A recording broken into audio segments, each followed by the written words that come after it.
नमस्कार, मैं हूं आपके साथ में श्वेता गर्ग और आप देख रहे हैं एबी स्टार न्यूज। और वक्त हो चला है देश दुनिया की तमाम बड़ी खबरों का। शंभू और खनौरी बॉर्डर पर चल रहे किसान आंदोलन के बीच प्रधानमंत्री नरेंद्र मोदी ने बीते शनिवार को एक अहम बैठक की है, जहां सूत्रों के मुताबिक उन्होंने मंत्रियों से किसान आंदोलन के बारे में जानकारी ली है। संसद भवन में हुई इस बैठक में केंद्रीय गृह मंत्री अमित शाह और केंद्रीय स्वास्थ्य मंत्री जगत प्रसाद नड्डा साथ में मौजूद रहे, जहां बताया जा रहा है कि इस दौरान प्रधानमंत्री ने आंदोलन के बारे में बात की और हालात की जानकारी ली है। इसके साथ ही बैठक में पीएम ने महाराष्ट्र में बनने वाले मंत्रिमंडल को लेकर भी चर्चा की।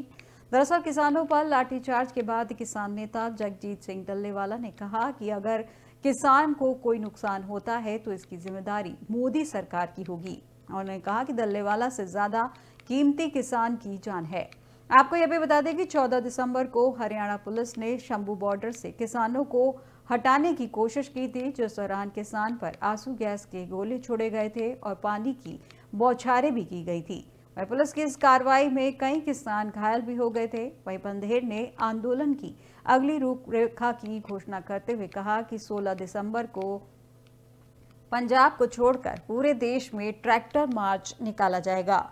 जहां पंजाब में 18 दिसंबर को ट्रेनें रोकी जाएंगी, जहां ट्रेन रोकने का यह आंदोलन दोपहर 12 बजे से 3 बजे तक किया जाएगा।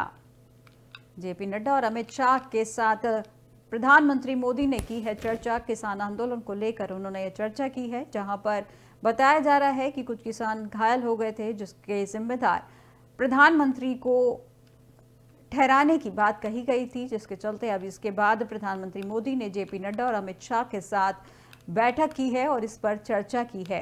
किसानों पर लाठीचार्ज के बाद किसान नेता जगजीत सिंह डल्लेवाल ने कहा कि अगर किसी भी किसान को कोई नुकसान होता है तो इसकी जिम्मेदार मोदी सरकार होगी। उन्होंने कहा कि डल्लेवाल से ज्यादा कीमती किसानों की जान है। आपको यह भी बता दें कि 14 दिसंबर को हरियाणा पुलिस ने शंभू बॉर्डर से किसानों को हटाने की कोशिश की थी, जिस दौरान किसानों पर आंसू गैस की गोले छोड़े गए थे और पानी की बौछारें की गई थी। वह पुलिस की इस कार्रवाई में कई किसान घायल हो गए थे और बंधेड़ ने आंदोलन की अगली रूपरेखा की घोषणा करते हुए कहा कि 16 दिसंबर को पंजाब को छोड़कर पूरे देश में ट्रैक्टर मार्च निकाला जाएगा। वे पंजाब में 18 दिसंबर को ट्रेनें रोकी जाएंगी और ट्रेन रोकने का यह आंदोलन दोपहर 12 बजे से शुरू होकर 3 बजे तक होगा।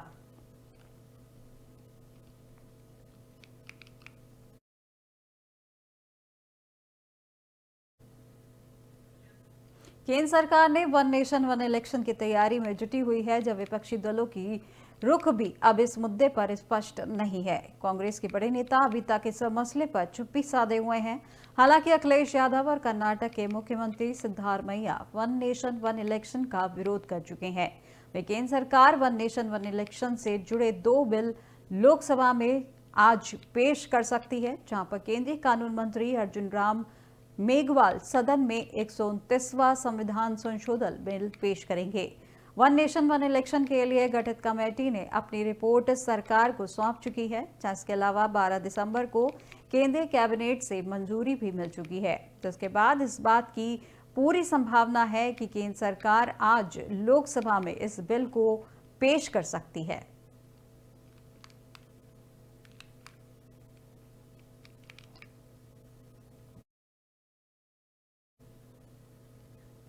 महाराष्ट्र के भीतर बनी नई सरकार के कैबिनेट का आज विस्तार होगा। ऐसे में करीब 32 नए मंत्री शपथ लेंगे। एक समाचार एजेंसी ने आधिकारिक सूत्रों के हवाले से इस बात की जानकारी दी है। एजेंसी ने बताया कि महाराष्ट्र में देवेंद्र फडणवीस के नेतृत्व वाली भारतीय जनता पार्टी सरकार के मंत्रिमंडल का विस्तार होगा। इसके लिए नागपुर में एक समारोह आयोजित किया जाएगा। वहीं भाजपा के एक वरिष्ठ नेता ने बीते शुक्रवार को एक न्यूज एजेंसी को बताया कि 30 से 32 मंत्रियों के शपथ लेने की संभावना है। यह शपथ ग्रहण महाराष्ट्र की दूसरी राजधानी नागपुर में 16 दिसंबर से होने वाली है, जहां राज्य विधानमंडल के सप्ताह भर चलने वाले शीतकालीन सत्र से पहले हो रहा है। और महाराष्ट्र में मंत्रिपरिषद में मुख्यमंत्री सहित अधिकतम 43 सदस्य हो सकते हैं।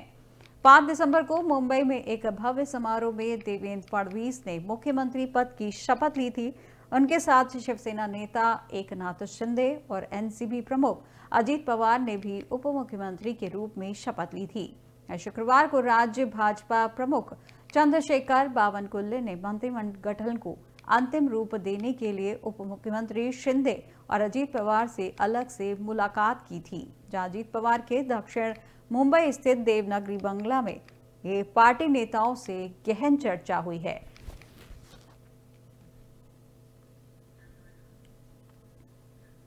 और अब दिल्ली से एक बड़ी खबर सामने आ रही है, जहां अरविंद केजरीवाल आज शाम को एक बुक लॉन्च करेंगे, जहां the Delhi model book launch करेंगे अरविंद केजरीवाल। सीएम आतिशी, मनीष सिसोदिया भी इसके साथ में रहेंगे मौजूद। सत्येंद्र जैन और जैस्मीन शाह भी इसमें रहेंगे मौजूद। जहां दिल्ली में मुफ्त बिजली, पानी, शिक्षा पर होगी इसमें चर्चा।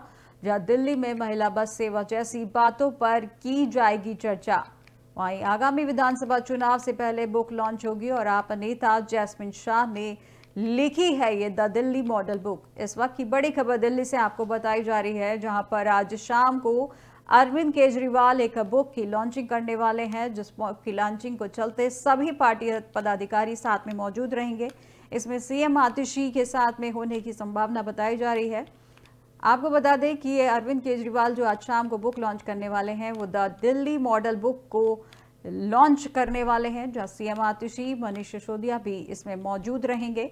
सत्येंद्र जैन और जैस्मिन शाह भी इसमें मौजूद रहेंगे। जहां इस बुक में दिल्ली में मुफ्त बिजली, पानी, शिक्षा पर चर्चा की जाएगी और इस दिल्ली में महिला बस सेवा जैसी बातों पर भी चर्चा होगी। आगामी विधानसभा चुनाव के पहले ये बुक लॉन्च की जा रही है, जहां आप नेता जैस्मिन शाह ने लिखी है ये the Delhi model book.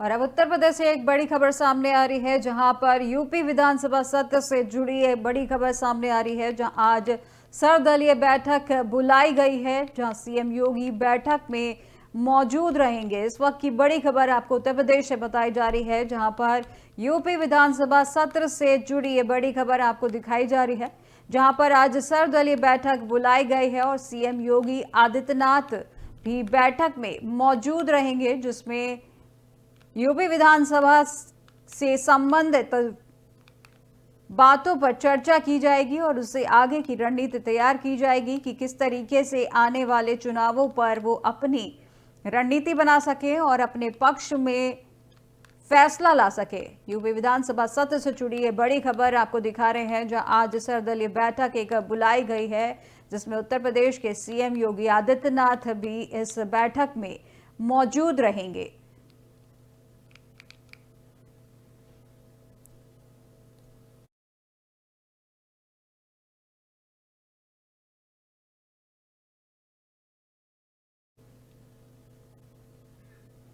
Atul Subhash suicide case से जुड़ी बड़ी खबर सामने आई है, जहां घटना के बाद से फरार चल रहे अतुल सुभाष की पत्नी निकिता, उसकी मां और भाई तीनों को गिरफ्तार कर लिया गया है। जहां बेंगलुरु पुलिस ने अतुल की पत्नी निकिता सिंघानिया ने गुरुग्राम से गिरफ्तार किया गया है।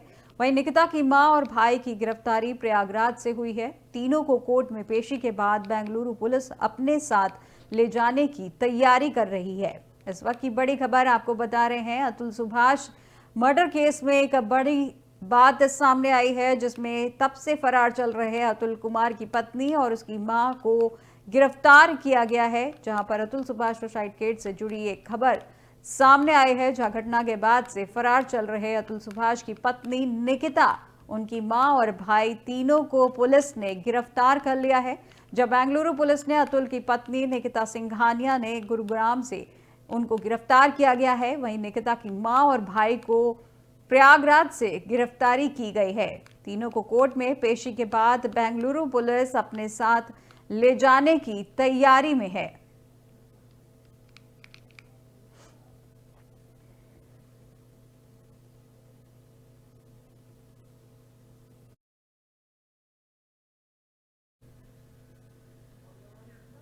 राष्ट्रीय राजधानी में रविवार को वायु गुणवत्ता सूचकांक खराब श्रेणी में रहा और शहर में शीत लहर की स्थिति के कारण इसमें और गिरावट आई है। जहां सीपीसीबी के अनुसार रविवार को दिल्ली में सुबह 7 बजे AQI 246 मापा गया, जहां पर शनिवार को यह 212 मापा गया था। राष्ट्रीय राजधानी में तापमान में भी गिरावट आई है, जहां नेहरू नगर में 299, रोहिणी में 288 और मुंडका में 317 दर्ज किया गया। दिल्ली प्रदूषण को लेकर एक अहम खबर सामने आ रही है, जहां कई इलाकों में एयर क्वालिटी को लेकर बात की गई है, जहां दिल्ली में प्रदूषण से अभी भी राहत नहीं मिली है। राष्ट्रीय राजधानी में रविवार को वायु गुणवत्ता सूचकांक खराब श्रेणी में रहा और इस शहर में शीतलहर की स्थिति के कारण इसमें और गिरावट आई है।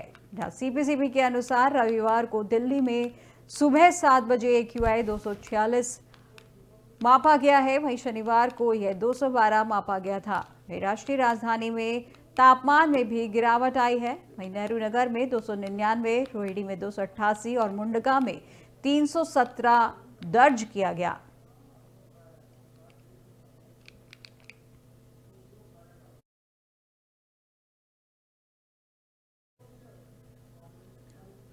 देश के कई राज्यों में शीतलहर का प्रकोप जारी है, जिससे लोग कड़ाके की ठंड का सामना कर रहे हैं। जहां पहाड़ों पर बर्फबारी होने से उत्तर पूर्वी राज्यों के तापमान में गिरावट दर्ज की गई है। राष्ट्रीय राजधानी दिल्ली और उसके NCR इलाकों में भी ठंड का असर बढ़ा हुआ दिखाई दे रहा है, जहां सर्दी से बचने के लिए लोग अलाव और गर्म कपड़ों का इस्तेमाल कर रहे हैं। मौसम विभाग का कहना है कि अगले 24 घंटों के दौरान उत्तर पश्चिम भारत में न्यूनतम तापमान में कोई महत्वपूर्ण परिवर्तन होने की संभावना नहीं है और उसके बाद के 3 दिनों में तापमान में 2 डिग्री सेल्सियस की कमी वृद्धि देखी गई है। दिल्ली NCR में ठंड का प्रकोप लगातार जारी, जहां मौसम विभाग ने जारी की है इसके चलते चेतावनी, जहां यूपी के कई जिलों में शीतलहर का अलर्ट दिया गया है। देश के कई राज्यों में शीतलहर का प्रकोप लगातार जारी है, जिससे लोग कड़ाके की ठंड का सामना कर रहे हैं। जहां पहाड़ों पर बर्फबारी होने से उत्तर पूर्वी राज्यों के तापमान में गिरावट दर्ज की गई है, वहीं राष्ट्रीय राजधानी दिल्ली और उसके NCR इलाकों में भी ठंड का असर बढ़ा हुआ है।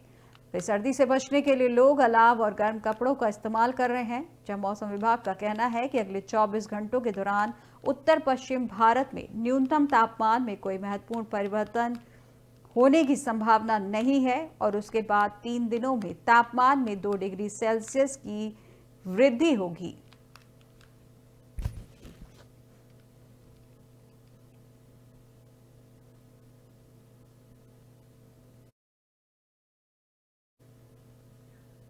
देश दुनिया की तमाम बड़ी खबरों में फिलहाल बस इतना ही और अधिक जानकारी के लिए देखते रहिए एबी स्टार न्यूज। नमस्कार।